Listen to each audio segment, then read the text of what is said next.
연경도. 이걸 또 우리가 뭐라 하냐면 컨시스턴시 한계를 해. 컨시스턴시 한계라고 요거를 갖다가 아터보그라고 하는 교수가 따라서 이걸 아터보그 한계를 한다. 아터보그 한계. 이거 사람 이름이에요. 이거는 점성토하고만 관련된 얘기죠. 예? 이건 점성토하고만 관련된 얘기입니다. 점토. 주로 점토하고 관련된 얘기예요. 그래서 연경도는 어떻게 표시하냐면 점토 속에 함수가 있고요. 그 다음에 여기가 뭐죠? 이쪽이 뭐예요? 최적이죠. 예, 최적 함수비 관계곡선에서 이렇게 이제 설명이 되는 거야. 어떻게 되냐면 물이 아주 많아요. 물이 많으면 우리가 이걸 엑소반고, 약자로 얘기하면 엑소반고 이렇게 얘기합니다. 이게 무슨 말이냐면요, 액성 상태다 이거예요. 그 다음에 여기는 소성 상태가 되고요. 여기는 반고체 상태가 되고, 그 다음에 여기는 고체 상태가 되는 겁니다. 그래서 리퀴드 스테이트라고 이걸, 예, 우리가 맥주 같은 거, 그죠? 조청 같은 거, 물처럼 줄줄 흐르는 상태를 우리가 리퀴드 스테이트라고 하고요. 이건 플라스티시티라고 해요. 그죠? 그 다음에 이거는 세마이 솔리드, 이거는 솔리드 이렇게 얘기합니다. 그래서 함수비가 많으면 흙이 물처럼 줄줄 흐르잖아요. 거기서 물을 계속 빼는 거예요. 그러면 점토인 경우는 돌덩이처럼 땡땡해집니다. 고체 상태로 돼. 그래서 이 자리를 이렇게 딱 바꿔야지, 이걸 갖다가 곡선하듯이 이런 식으로 하면 안 됩니다. 그래서 그러면은 이거를 갖다가 우리가 왜 시험을 하냐면은 성토재료로 쓸 때요, PI는 10보다 작아야 되죠. 예, 그 다음에 수침 12R은 얼마만큼 돼야 돼요? 예, 수침 12R 값은 얼마보다 커야 되죠? 10보다 커야 되고, 재료의 최대 지수는 어떻게 돼요? 우리가 성토재료로 쓰는 재료의 최대 지수는 100에서 150ml 써야 된다, 이런 규정이 있어요. 그래서 우리가 현장에서 일을 할 때 PI가 10보다 작다, 이 얘기는요, 함수비가 아주 끝내주는 작은 걸로 써야 된다 이런 얘기입니다. PI가 10보다 작다 이 얘기는 일단 그렇게 염두에 두시면. 그래서 PI라는 건 뭐냐면 여기에서 요 자리가 이제 액성 한계가 되죠. 요 자리를 액성 한계, 요걸 갖다가 소성 한계, 요걸 갖다가 수축 한계 이렇게 얘기해요, 학자들이. 예, 그래서 공학적으로 이 흙에 대한 함수비 상태를 어떻게 표현할 것이냐, 커뮤니케이션 차원에서 이 함수비가 할 수 있는데, 이 똘마니들이 아터보그 교수라는 놈이 연경도라는 걸 만들어낸 거예요. 그렇죠?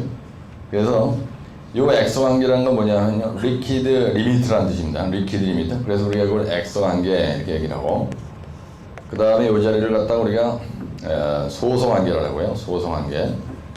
그 다음에 요 자리를 수축 한계라고 해요. 요 자리를 수축 한계 이렇게 얘기를 하는데, 액성 상태라는 건 무슨 말이냐면 요거를 기점으로 해서요, 흙이 액체 상태를 유지하기 위한 최소의 함수비입니다. 요게 액성 한계라는 말은 무슨 말이냐면 액성 한계, 그죠? 예, 흙이 액성 상태를 유지하기 위한 최소의 함수비 얘기하는 거예요. 그 다음에 이 자리는 흙이 소성 상태를 유지하기 위한 최소의 함수비를 수축 한계라고 해요. 예, 최소한도 소성 한계가 되려면 요 정도까지 와야 된다. 그 다음에 이건 뭐냐면 흙이 수축 상태를 유지하기 위한 최소의 함수비 이렇게 얘기해. 그래서 여기서 제일 중요한 건 뭐냐면요, PI라는 겁니다. PI.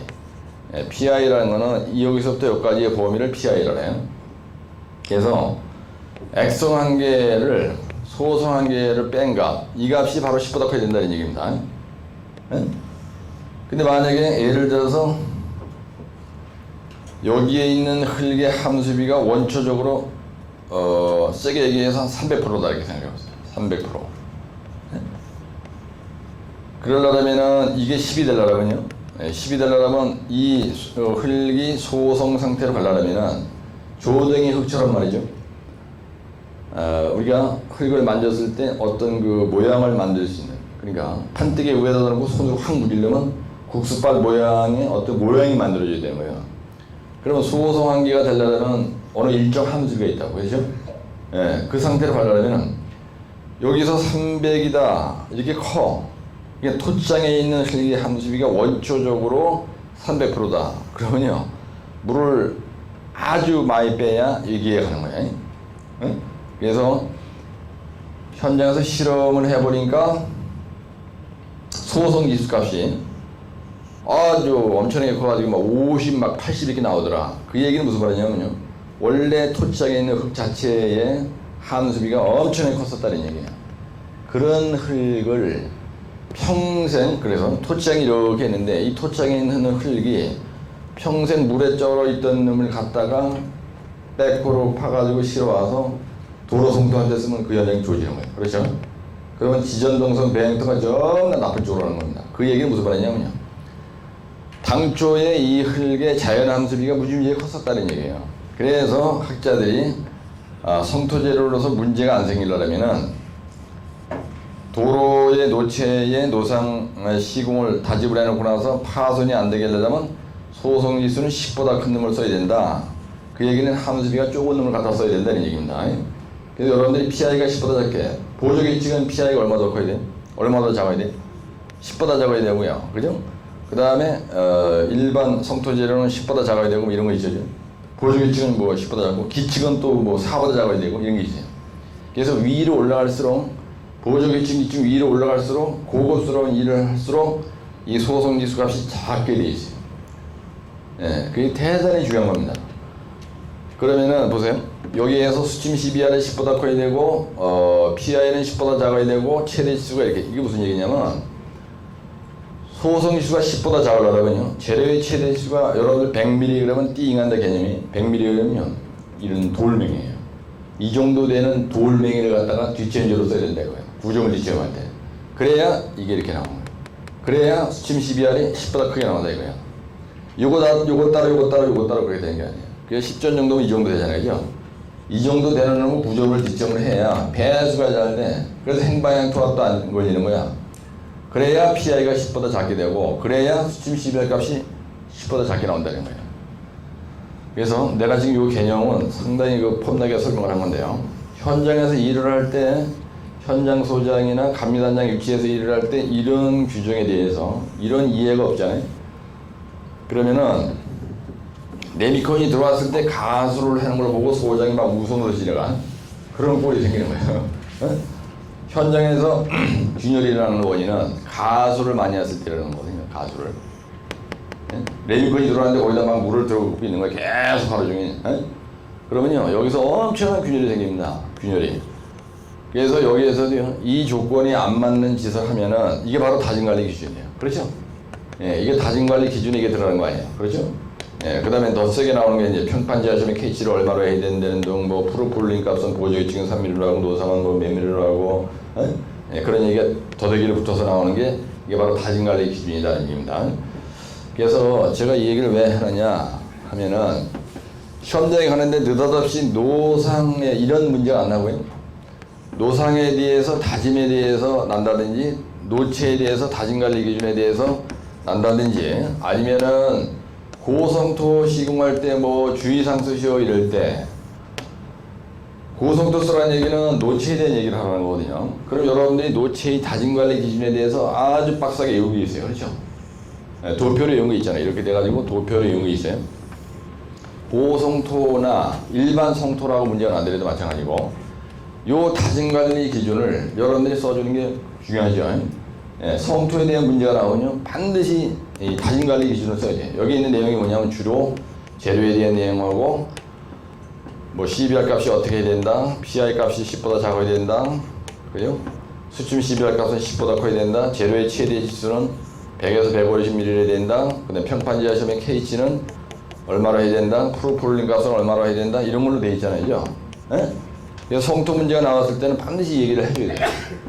예, 그래서 이거는 내가 참고로 얘기를 한 거고요. 그 다음에 여러분들이 만약에 예를 들어서 시험장에 가는데 연경도가 난다든지 이렇게 날 수가 있어요. 연경도 이렇게 났어요. 77회 때는 이렇게 났고 근데 80회 때는 컨센시선시 한계 이렇게 날 수가 있어요. 그 다음에 77회 때는 이렇게 나고 80회 때는 이렇게 난다고 뭐라고 하냐면 아터버그 한계 이렇게 나와요. 영어로 아터버그 한계 아터버그 한계 이렇게 시험장에 난다 이거예요. 그러면 이 말이 이 말인데 그래서 원래 컨시스트란 말 자체가 뭐냐면요. 지금 내가 뭘 연경도에 대한 정의를 얘기하는 겁니다. 정의. 우리 처음에 가면 정의를 얘기해야 되죠. 그러면 연경도에 대한 정의는 뭐냐면 원래 이 컨시스턴시란 말의 뜻이 뭐냐면요. 수량의 대소에 따른 뭐예요? 내자로 반죽질기의 정도라 그러죠. 이게 어디에서 나오는 거예요? 네? 콩쿠르트에서 프레시 곡물의 성질을 얘기할 때라는 겁니다. 굳지 않은 곡물의 성질을 얘기할 때 우리가 거기에 워커빌리티, 컨시스턴시, 펌퍼빌리티, 프라스티서티, 피니셔빌리티 이렇게 나오잖아요. 근데 이거는 곡물에서는 이렇게 표현하지만 우리가 토공에서 어떻게 표현하냐면요. 함수비의 대소에 따른